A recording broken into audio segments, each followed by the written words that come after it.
Everyone is a star child, made of stardust and the infinite potential of the universe. This extraordinary field is something in each of us clamors for freedom from the bonds of fear, conformity, and an ordinary life.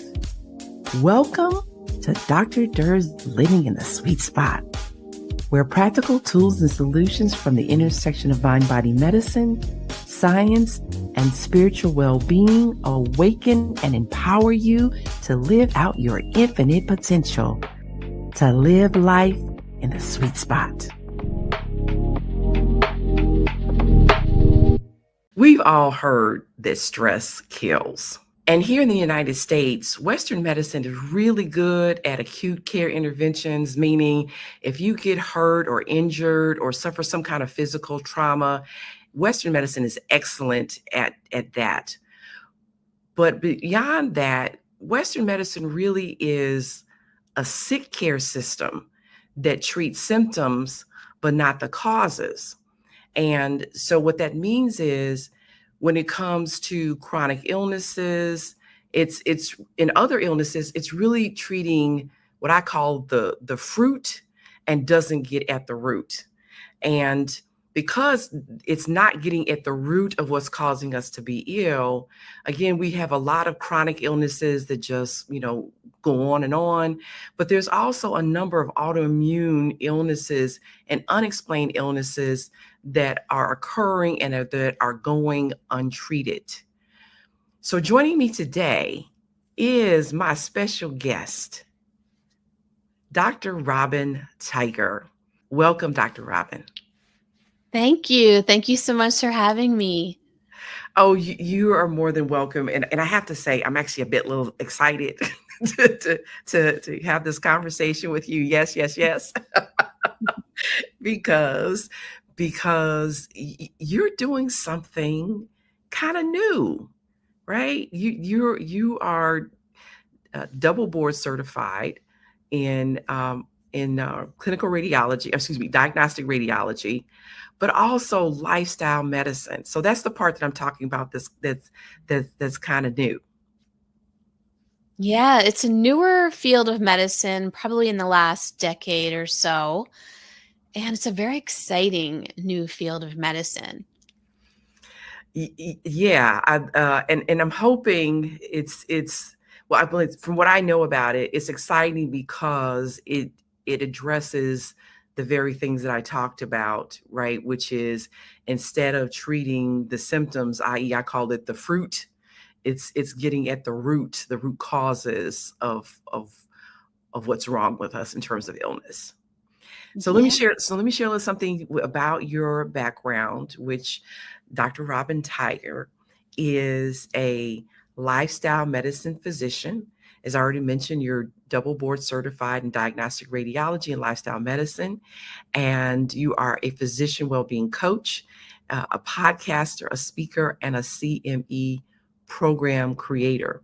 You are the founder of a physician wellness practice called StressFreeMD, which you have a unique combination of medicine, yoga therapy, meditation, and life coaching that you provide. And then you also have a book coming out in September, right? Yeah. Called Feeling Stressed is Optional. So I love that title because for me, it reminds me of the truth of it, right? That whatever it is, but my response to it is my choice, and therefore it's optional. Yeah. So powerful. Absolutely. Powerful and empowering, right? So tell us a little something about how you got interested in lifestyle medicine. Well, it really started a while ago on my journey.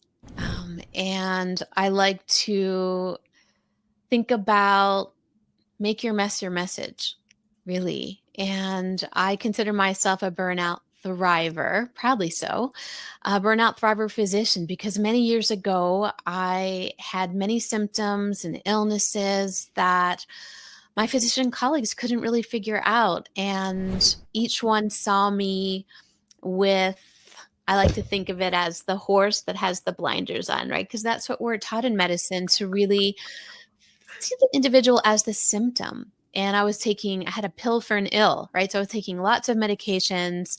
I was doing a lot of laboratory tests. I had a lot of imaging studies. Everything was normal, and I Mhm. wasn't getting better. And I had anything from migraine headaches to pain in my body to heartburn / reflux to vertigo and tinnitus, ringing in my ears.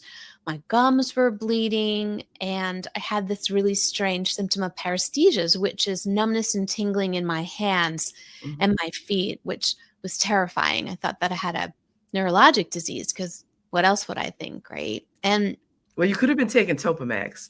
I was Topamax. wasn't taking anything. No, I know, That's but I'm just saying because you said you had migraine headaches, and oh, so one oh, of the treatments for migraine headaches is oh, Topamax, and yeah. Topamax can cause numbness and tingling. Oh, So, interesting. Yeah. yes. Yeah. Yeah, well, I wasn't on that particular drug, to Okay. explain that, but thank you for sharing that bit of information. Um, the medications that I had been taking really wouldn't have explained that symptom away. Okay. And so a lot of body-based symptoms. I couldn't sleep. I was exhausted. Um, I was very reactive. It was really, really difficult time. And I started to have really dark thoughts. Like after a while, I thought, oh, I don't think I could take another day like this. I don't want to spend another day like this. And maybe it'd be easier if I wasn't here. It was that bad. And I had an amazing husband and 2 great kids and a job practicing as a physician. I was involved in my community. Everything on the outside looked amazing, right? But Wow. on the inside, I wasn't well. Mhm. And no one in Western medicine could help me, right? Just like you said, they're really focusing on this disease management, right? The symptoms. Each one saw me as a different symptom. And so I decided to kind of take a look and say, well, what do I want to do? Mhm. I had 3 physician friends die from suicide. Wow. I didn't want to be one of them. Yeah. And looking into the eyes of my children and my husband, I'm like, I got to figure this out. Mhm. And so I was already exercising a lot. I was already eating what I thought was a very healthful dietary pattern. And I'm like, what else is there? Mhm. And that's when I started to look outside traditional medicine and outside what I was already doing. And I had heard about things like yoga and meditation to start, which I rolled my eyes. I thought they were like kind of No, you ridiculous. did. No, you did not do the I eye did. roll. I did the eye roll a lot because, I mean, some of you listening might be like, oh, those people wear a lot of spandex and they play weird music and they, say weird things and put their bodies into strange positions that hurt. And I mean, I thought all the things, right? And so, but So wait, so yeah, so, right? so all that judgment and criticism, that creates stress, right? Yeah, absolutely. Yeah. They're just piling on the stress some more with the thoughts. Uh-huh. Yeah. But I have to say that my doctor brain, my left brain, really appreciated that there was a course being given down the road from my home. And it was a Yoga 101 class, and it was led by an anthropology professor at our local university. And so she seemed authentic and real, not like some weirdo person that my brain had created that would be doing this type of thing. And we're laughing, and it is kind of funny when I think back on it. Although the truth is, I mean, I did walk in with like my tail between my legs and my head hanging low and not making eye contact, thinking this is ridiculous and a waste of my time. And it was anything but. And I remember the day clearly. I had read so many cases in radiology. I'd done so many procedures. I was really tired. I came home and I remember bathing my kids, feeding my kids, bathing my kids, handing them to my husband, and getting to this evening class with like one eye open. And um, I was exhausted. I was stressed. I was anxious. I was rethinking everything. And all of that disappeared after that very first session. I felt calm and clear, and I wasn't tired, and my body didn't hurt, and I didn't know what happened. It was just like this miraculous transformation. And it was the beginning of my understanding that whatever was wrong with me didn't need medications. It didn't need, any procedures or additional type of therapy that I had been receiving. It needed something else. And when I put my head to it and started diving into the medical literature and looking through my textbooks, we had books back then, I came to understand that my symptoms were being caused by a whopping case of chronic stress, and that was the diagnosis. And once I started to learn some tools to help myself feel better, the symptoms started to disappear one by one, body and mind. And so once I started to feel better, what do we do as left brain individuals who are lifelong learners? We study what we learned. And so I decided to go into a yoga teacher training, never thinking I'm going to teach anybody anything, just because I wanted to dive in and understand more.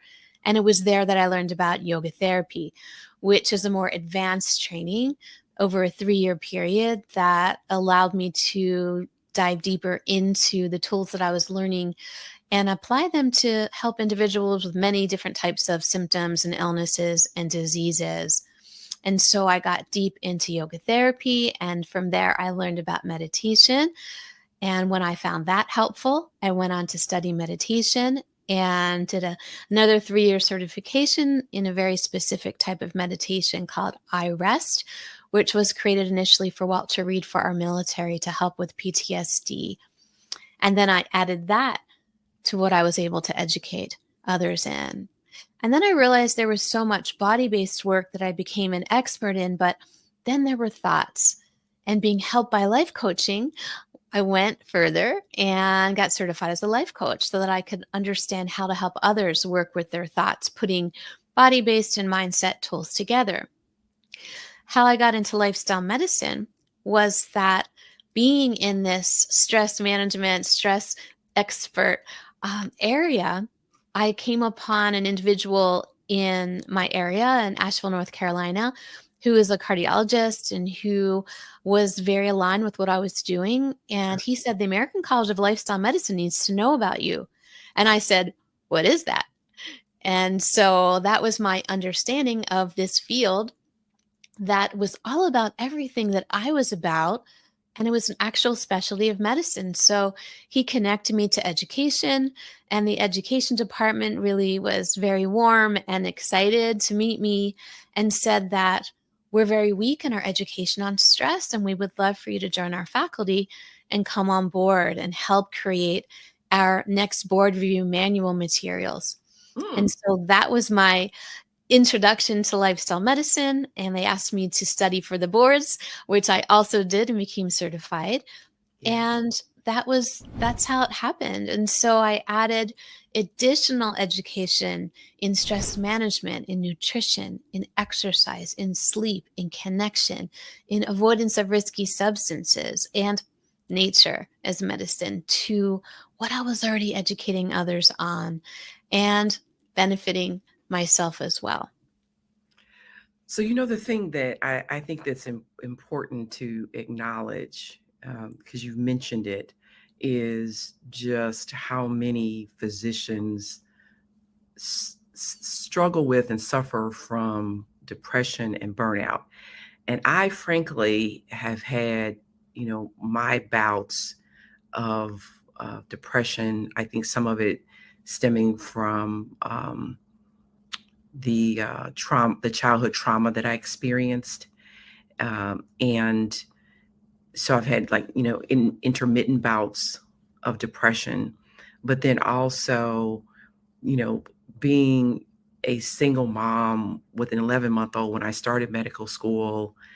And then initially I went into a triple board program, which means, I was eligible for training in pediatrics, adult psych, and in child psychiatry.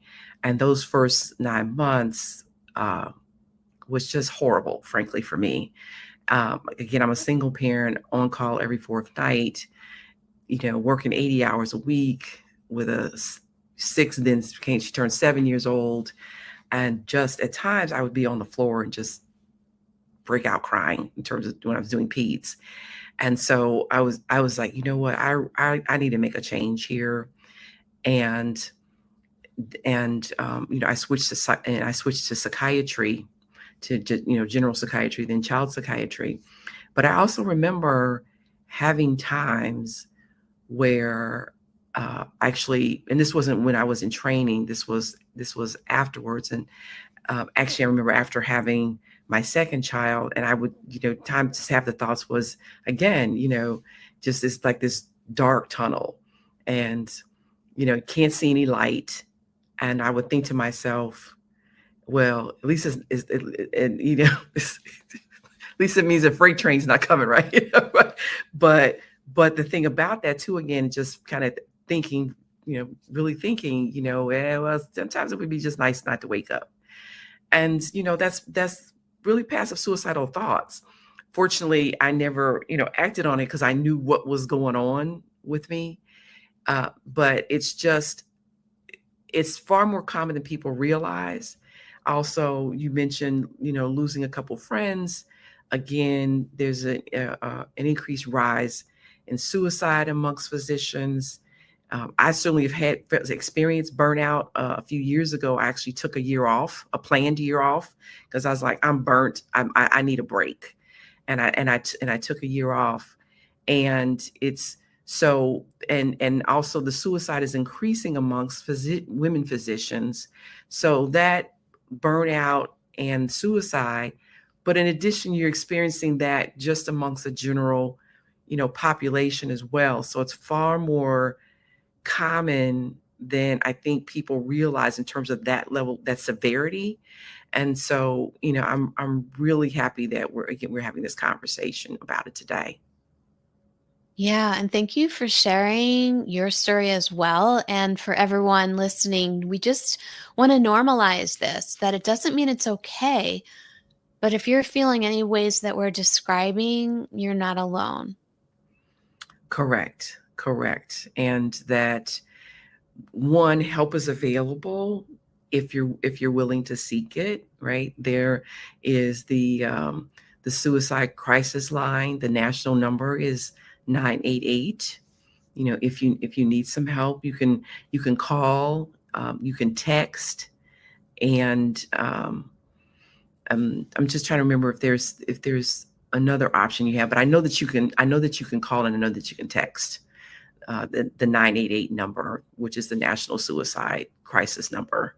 So it's so I think the work that you're doing is really important. And you already mentioned some of the pillars, right, that that you use in your approach. But I tell you what, let's take a break, and when we come back, then let's get into those 7 pillars.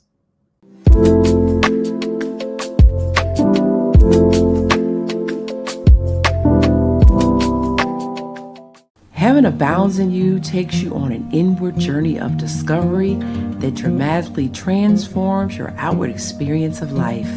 Discover the power of belief. Utilize it in connection with science to create a vision of meaning and purpose that pulls you forward.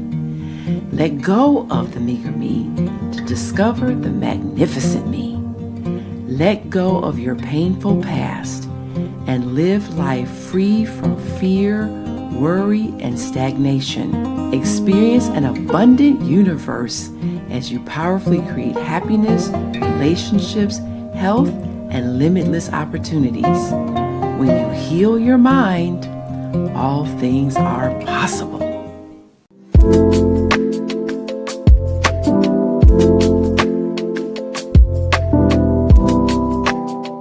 Before the break, we were going to get into what are the 7 pillars of lifestyle medicine and how they can help you have great health and stress relief. Yes. So, many people, because it's a newer specialty field, may not even know what it is. So, lifestyle medicine is a very new, exciting field of medicine. And as we talked earlier, traditional Western medicine is more of a disease management system where someone comes in with a symptom and that's where the focus is. And you may receive medication or a procedure or some type of therapy. The question is, Or wait a minute, or a side eye, right? or a side eye. Or a side eye, Okay. because we don't Side think what you're presenting with is legit. Right, that could be true as well, Mm-hmm. and which only makes more stress when someone doesn't believe you. Uh-huh. Um, but what if, as you talked about earlier, we got to the root cause of what's going on? So if you come in with back pain, why does your back hurt? If you come in not sleeping and tired, why are you exhausted? If you have diabetes type 2, which is completely preventable, why are your sugars elevated? If your blood pressure is high, why is your blood pressure up? And so on. And Mhm. so in lifestyle medicine, we look more for the root cause to try and figure out what's causing what's going on so we can actually turn that off, crank it down, and get to feeling better. And Now, you know what, the conversation with you about being in lifestyle medicine, and I'm going, then what the heck are we doing in medicine that we've got, quote unquote, two specialties that are designed to get at the root cause of illness? So what's the rest of everybody else doing? yeah, well, I'm hoping they're going to learn what I've learned because there are only a few thousand of us in the country and there are a million physicians. So lots of education needs to happen. And it seems like it's common sense, but you only know what you know and you don't know what you don't know. And we weren't Correct. trained. Although that's very much my approach when I say that, in terms of, getting at the root cause. Because one of the things I do a lot of nutrition based education and treatment for mental illness and for brain health, in addition to, like you said, the exercise and the meditation and some other things. So, and when I was prescribing vitamin D at one point, the practice I was in, I was prescribing way more even than the primary care people were. So I'm on board with you, is what I'm saying. Yeah, well, I'm glad to hear that. It's so important to look at the opposite end of the spectrum. And what we know is that 80% of healthcare costs in this country are for chronic diseases, and 80% of chronic diseases are secondary to our behaviors, our lifestyle behavior choices, which is huge.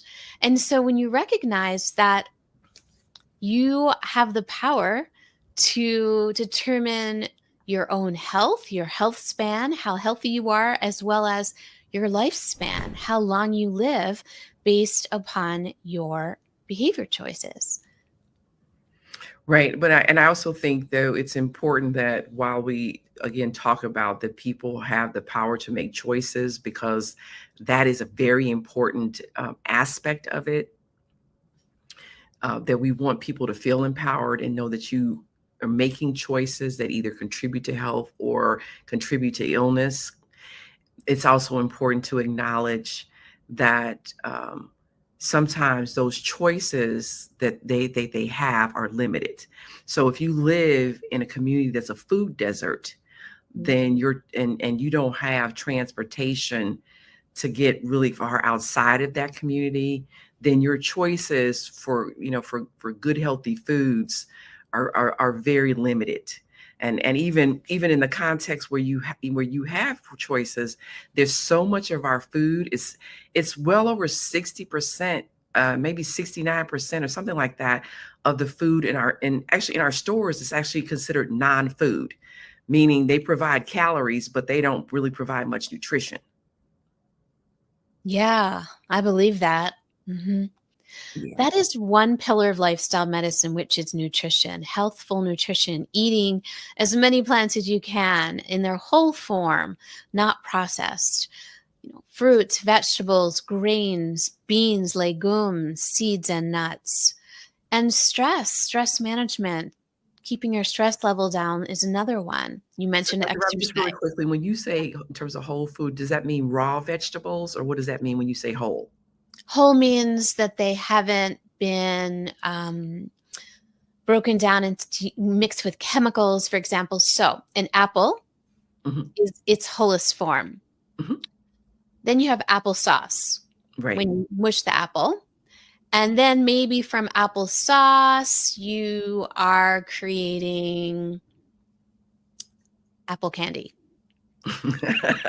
And then from apple candy, maybe you're making like a spice or something, right? And so there are the best way to eat the apple is in its whole form. Doesn't mean you can't cook it.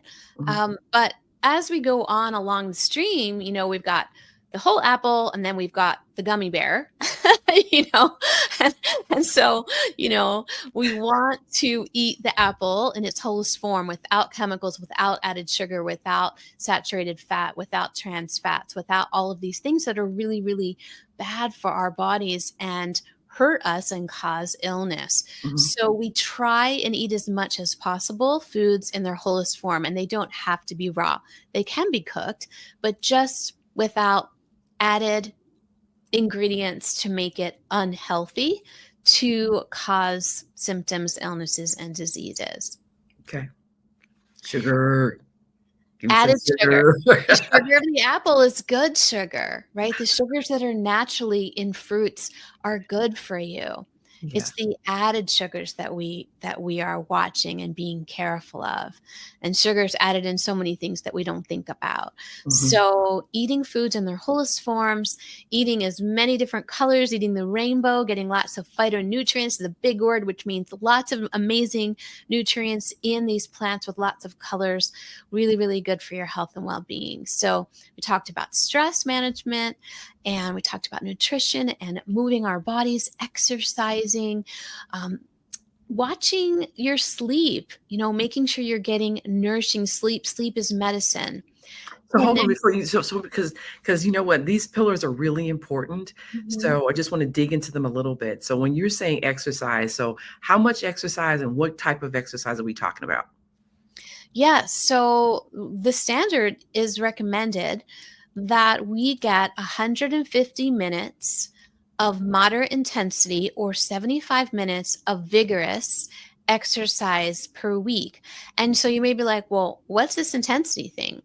So with intensity, it's really the toxing test. So mild intensity is you can talk and sing. Maybe you're just taking a walk, right?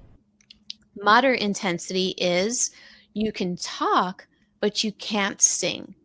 And vigorous intensity is you can't talk or sing. So the recommendation is 150 minutes per week. That's 30 minutes a day, 5 days a week, for example, of moderate intensity exercise or 75 minutes of vigorous. So that is the aerobic or cardiovascular recommendation. And then we need at least 2 days of strength training per week to strengthen your muscles and your bones, and 2 days of balance and flexibility. And those are the important components of our movement, to make sure that we're keeping our whole body as healthy as possible with respect to our fitness. Right. And the reason why it's important to include strength training is because we start to lose 1% of muscle mass a year, beginning at what age? Do you remember? Well, I don't know what age. I know women in menopause lose 40% of their muscle mass. So, but Okay. I don't Okay. remember Okay. exactly when it starts to go down. But it does 30s, 40s. I would have to look that up. Yeah. But your point is well taken that we lose muscle mass as we age. Yeah. Yeah, so that's why, and I try to encourage people. That's why you need to do the strength training, and the strength training it can be weights, but the strength training can also be resistance bands, Hmm. right? And I tell people, we're not asking you to look like Arnold Schwarzenegger or the female equivalent. We just build some muscle and some balance so that you don't fall and break bones. um, and especially the older you get, that can be potentially not only harmful but deadly. So and then you said aerobic, and Actually, you know what? I had a guest on last week, Dr. Michael Hosking, and he combines mindfulness with cycling. And so I thought you might find that an interesting combination, Yeah. um, Yeah. I love especially because you include things like meditation Mhm. and mindfulness and things in there. So, any other exercises that you really like other than yoga, which I really like yoga too. And you Yeah. mentioned flexibility. Any other particular Mhm. exercises that you like? So yoga is a type of movement, but I put that more in the category of stress management and prevention, because it doesn't fulfill the cardiovascular component of exercise. It does help with flexibility. So it does overlap in the flexibility and balance portions of our exercise, but we want to also remember that's a really key tool for our stress management. I'm just really trying to communicate that yoga, like all things, there is a range and a variety. So depending upon what you're looking for, you can find the relaxation, but you can also find, you can also find the strength. You can also find, the exercises that also, focus on the abs, right? Strengthening your abs. So it's just a different way to kind of reach the same destination. So yeah, I don't want to scare anybody off of yoga either. Because people are like, no, no, Yeah. So, I'm not so going I'm to do sorry. So that. you say after yoga, and then were you going to mention the other exercises, or we're going to get into sleep? Well, I really just want to emphasize it's what you love. Mhm. Finding something that you really enjoy. People ask me all the time, what's your routine? What do you do? And I don't mind sharing, but it doesn't mean that it's one size fits all. And it really needs to be what you enjoy. And the more important component is really understanding that it's a recipe. It's cardiovascular, keeping your heart strong. It's keeping your bones and muscles strong. It's keeping your body flexible and making sure that you're working on your balance. So it's really understanding these pieces, these recipe components, and then finding in that recipe what you enjoy, because you won't do it if you don't enjoy it. So I usually encourage really that, as Yeah. Have fun with it. yeah, have fun. Yeah, Yeah. like if you like Zumba, if you're someone likes to dance, as long as you are doing the talk sing test where you're getting at least your 150 minutes of talking and not singing at that moderate intensity level, then you're good. Okay. All Yeah. right. And then, of course, the favorite, sleep. We're gonna talk about Sleep. sleep. Yeah. Yes. Sleep is medicine. And as we were talking before we came on together, I was sharing that, this is something I've really been prioritizing this year. It was one of my 2024 intentions for myself. And it's that I'm just noticing that my body and mind are wanting some more sleep than they have in the past as I transitioning into this different stage of life and honoring that. And sleep really is medicine, and amazing things happen when we sleep. I mean, so many incredible regenerative things happen, and our memories are encoded, and our hormones are balanced, our glucose is balanced. And I mean, there's so many incredible things. We could do a whole conversation just on sleep. Mhm. And when we don't sleep, wow, we can't remember things and we lose focus and concentration. It becomes something that draws more anxiety and stress, and it causes lots of illness. Lots of illnesses, the chronic diseases and cancer and so on, are associated with not sleeping. And so, really been prioritizing sleep, not only for my clients, but for myself as well. And people say, well, how much sleep do you need? And it really is, well, how much sleep do you get where you wake up in the morning and you're Mhm. like, yeah, like I'm ready for today, and at 3 o'clock, you're not saying, oh my gosh, I need all this caffeine, right? So we Mhm. don't want that. Mhm. We want you to feel really good all day. And so that magic number is going to come from really how you feel. I mean, research does have certain numbers, 7 to 9 hours, blah, blah, blah. But I Mhm. just really think it matters how you feel, which is most important, right? If you're But counting the minutes so you can go back to sleep when you wake up, then you didn't get enough sleep. not getting enough sleep dysregulates that. We feel bad, we feel tired. So then I want to eat something to give me some energy or just to soothe me, make me feel better. Because we know carbs and sugar, it hits that brain. And I can feel it myself. It hits my brain. I go, ah, right. So that, of course, is going to interfere with weight loss. Yeah, and that ghrelin, or think of like when your stomach growls, right? That's how I remember it. It means that you're hungry.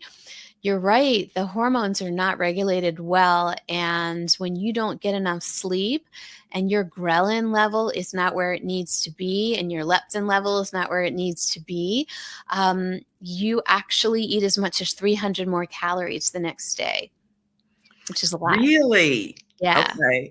I always love the science and the numbers behind things, because then it kind of gives me a specific kind of objective uh, framework to go, okay, now I know what I'm working with, right? So Yeah, 300 a yeah, day. Okay. And yeah. 300 a day, if it's every day, because you're not getting enough sleep, that ends up being a lot of calories per week. Mhm. Absolutely, and Okay. it's really we need that leptin, which is the satiety or I'm no longer hungry hormone, and that really doesn't become at the level that it needs to be when we don't sleep, and that combined with, cortisol, the stress hormone that's elevated when we don't sleep, and that's causing us to crave, as you mentioned, the sugary carbs, the fried foods, and so on, and it's just this vicious cycle. So sleep actually affects your hunger and the food choices that you make and how much you eat, which is something that I never knew years ago, and Mhm. it's so important. All right. So, and what are those remaining pillars? So far, we talked about, to recap, stress management. We talked about nutrition. We talked about exercise slash movement, and we talked about sleep. And so social connection is another one. Mhm. And social connection is something that is the second pillar that I've really prioritized this year for myself, Mhm. because it's something that we put on the back burner. We're like, oh, I got work to do. I'm not going to go do anything. I'm not going to go out. I don't need to see people, right? I'm too tired. And the truth is that humans need humans, and that research shows that social connection is really important for our health and well-being. And Harvard research actually says it's the number one thing that helps us be healthy. And our own Surgeon General, Dr. Vivek Murthy, actually addressed that earlier this year, really calling awareness to the loneliness and isolation epidemic that we have in the country and actually in the world that just escalated during COVID.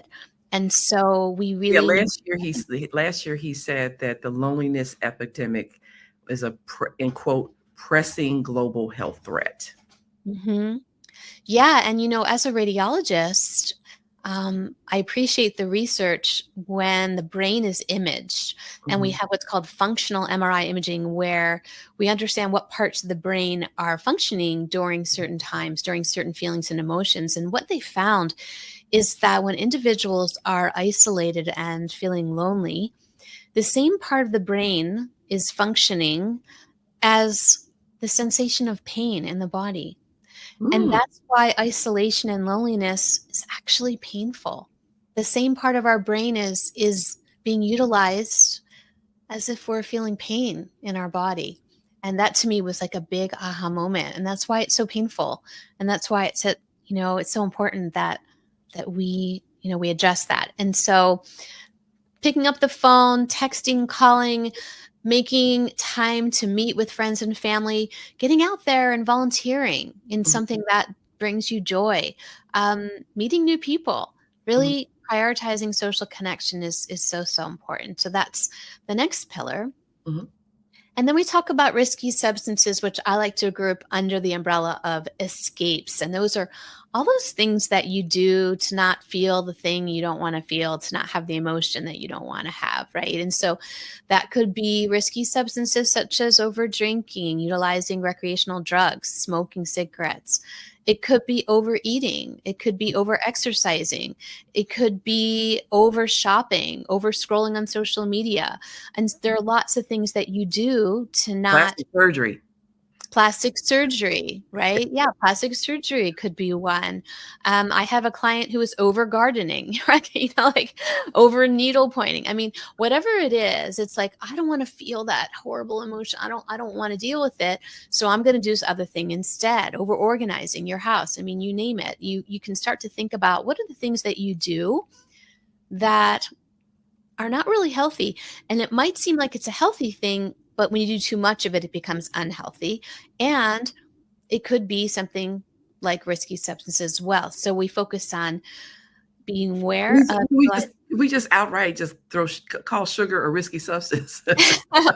well, added sugar is, right? So yes, fruit is okay, but we don't want to eat too much. Right? But what I'm saying is that, under the true pillars of lifestyle medicine, we say avoiding risky substances, but I like to loop in escapes, because not everybody is using risky substances, but they're doing other things that are risky when they're done too much of. So really getting to know yourself and seeing, where you fall into that category. Mm-hmm. Yep. Too And much marijuana, cocaine, heroin, all of that stuff. over drinking, if you're coming home and having several drinks because you just don't want to feel whatever's going on, if you're reaching for, drugs, if you're smoking, or if you're doing other things, right? Mm-hmm. Other things, again, to avoid really allowing yourself to feel what's going on, and to addressing the emotions that you're having. So those are the 6 key pillars of lifestyle medicine. And then I like to add in one unofficial pillar, which is nature.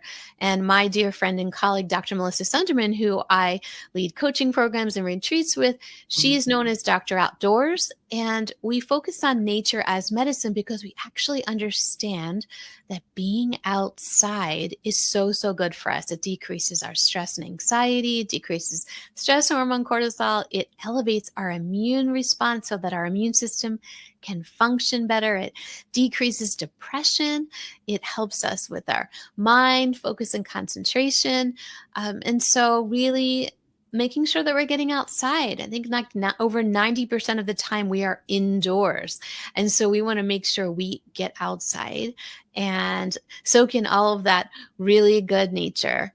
So that you know what? Being outdoors in nature, it increases one of the other pillars you talked about, which is connection. Because even if there's not another person around, but we're actually connecting to the life force that animates everything, including what's in nature, right? The trees and the grass and the flowers, and the mushrooms and the birds and whatever other life forms are there. So we get out of our heads and then connect to the life force that animates all life. And so that also includes increasing my connection to self. And then, of course, if you're walking around your community, right, then you see the neighbors. Hey, how you doing? How's the kids?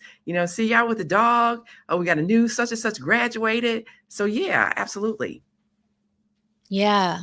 So true. Yeah. And, the Hippocrates has said, if you're in a bad mood, go for a walk. And if you're still in a bad mood, go for another walk. And so, so getting outside. So good.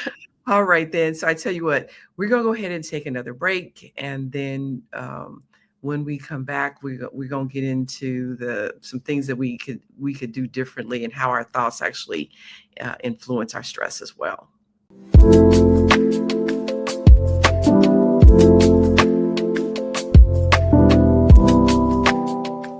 Heaven abounds in you, enlightens, uplifts, inspires, and invites you to live a life that's engaged, joyous, and limitless, the sweet spot of life. Take this journey in oneness. We are and have all that God, the infinite creative source of the universe, is.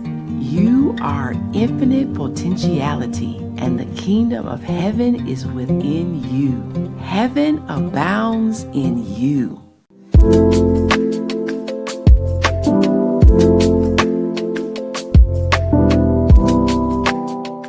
I'm Dr. Balin A. Durr, and joining me today is my guest, Dr. Robyn Tiger, and we're talking about lifestyle medicine It's 7 ways to great health and stress relief. So before the break, we said we were going to get into, I want to ask you the question in terms of how do our thoughts actually create pain? Because you kind of alluded to that when you mentioned about what area of the brain gets triggered when we're feeling isolated. So yeah, so how do our thoughts create pain? Yeah. So, first of all, you might say, what is a thought?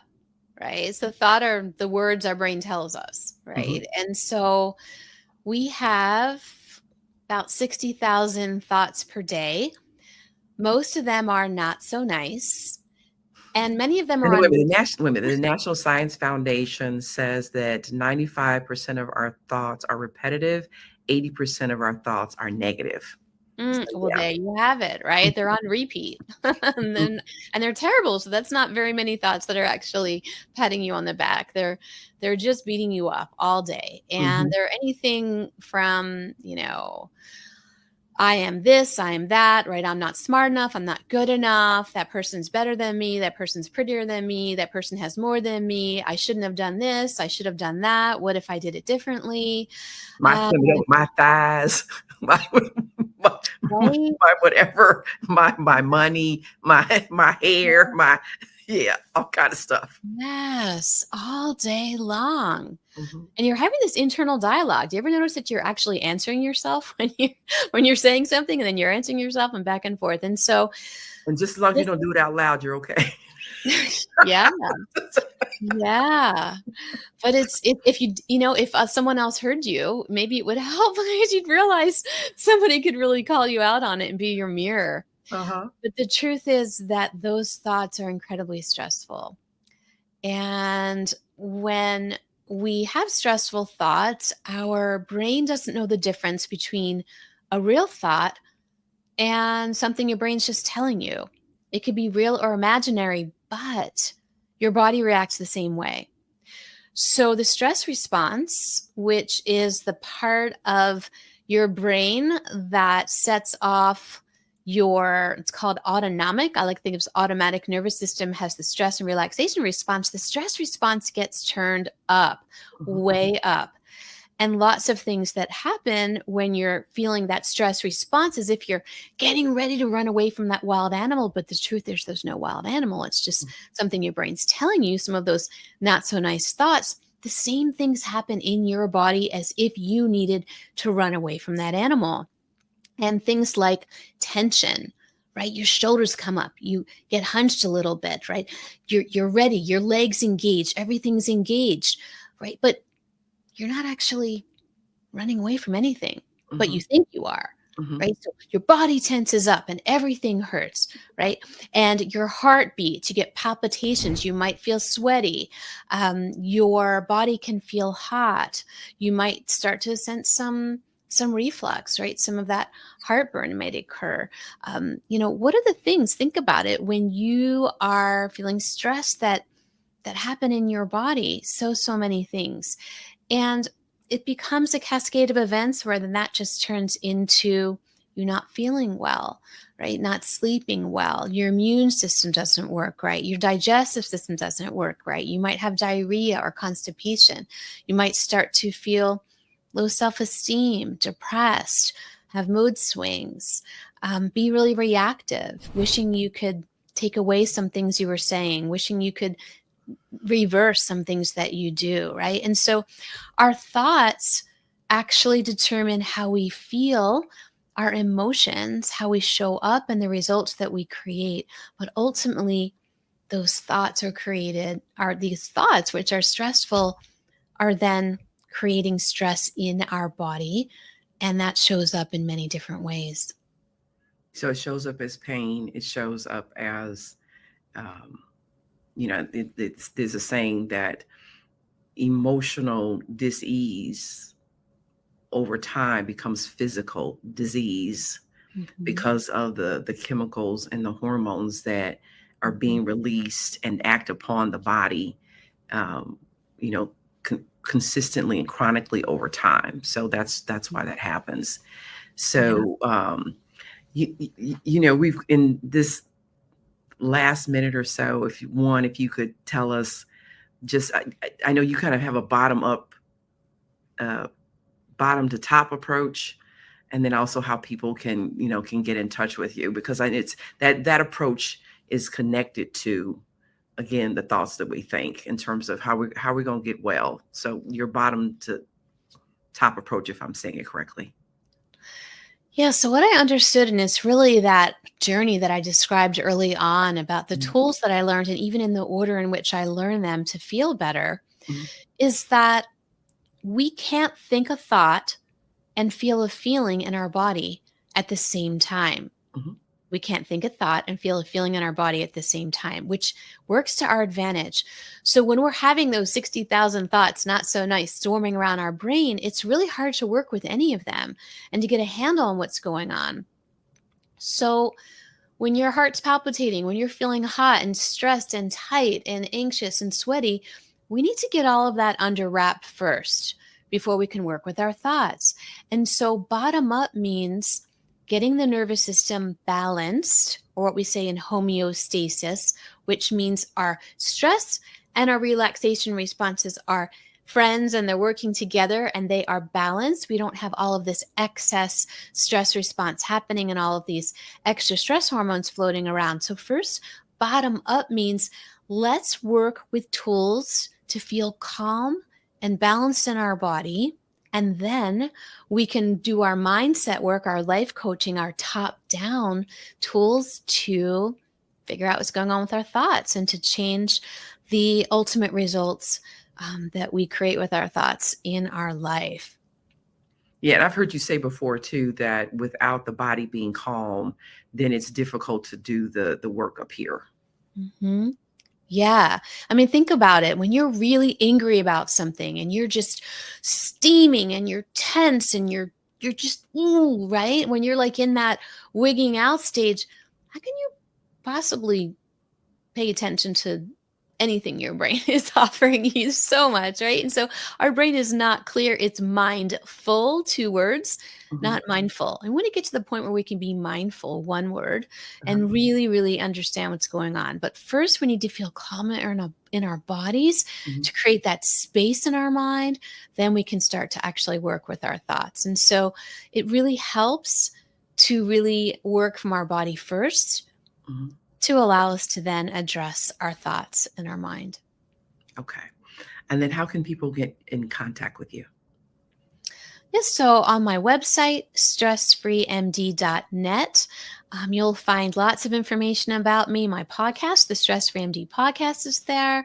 You'll find information about my online programs on demand, my retreat that's coming up in Africa in January, and free videos. So you might be like, well, how do I even start to feel calmer? I've got 4 very short, 5 minutes each videos of 4 different stress relief tools Mhm. ready to be dumped right into your inbox. So you can go on there and look where it says feel calm now and click there and I'll send them to you. And if you want to chat, if you want to set up a free chat and learn about the different things I offer and what will work best for you, I'm happy to chat with you. I have also a book. As you mentioned, my book should be coming out this fall. So wait and check out that. I'm very excited about it. And the And title again? feeling stressed is optional. Feeling stressed is optional. So stress happens in our life, but we don't have to feel stressed about it. And it's really about understanding all of the tools to relieve your stress. And each section goes through lifestyle medicine. So what foods can we eat to feel less stressed? How can we move our bodies? How can we sleep better? How can we connect better? How can we avoid escapes and so on? So I'll take you through all of that in the book. And I'm on social, right? So if you're a social media person, hit me up. I'm happy to meet with you, chat with you, and answer any questions that you have there. And if you're a healthcare professional, there's CME for my offerings as well. So, Dr. Robyn Tiger, it really has been a pleasure having you on and having this discussion today. Such wonderful information. And of course, feel free to come back, as you know, and especially we can continue the conversation, but also especially, around the time your book is going to be released. So, and we can get in that to some more. So thank you again. Thank you. It's really been my honor to be here. Mine as well. I am your host, Dr. Robyn Tiger, awakening and empowering you to live out your infinite potential, to live life in a sweet spot. I'll see you next time.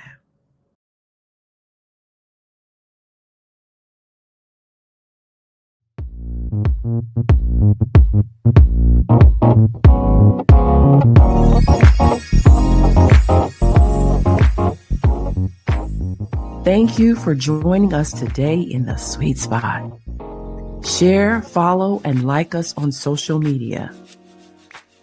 To learn more, please visit BalinADurmD.com, spelled BalinADurrMD.com. Join us next week, and remember, when you heal your mind, all things are possible.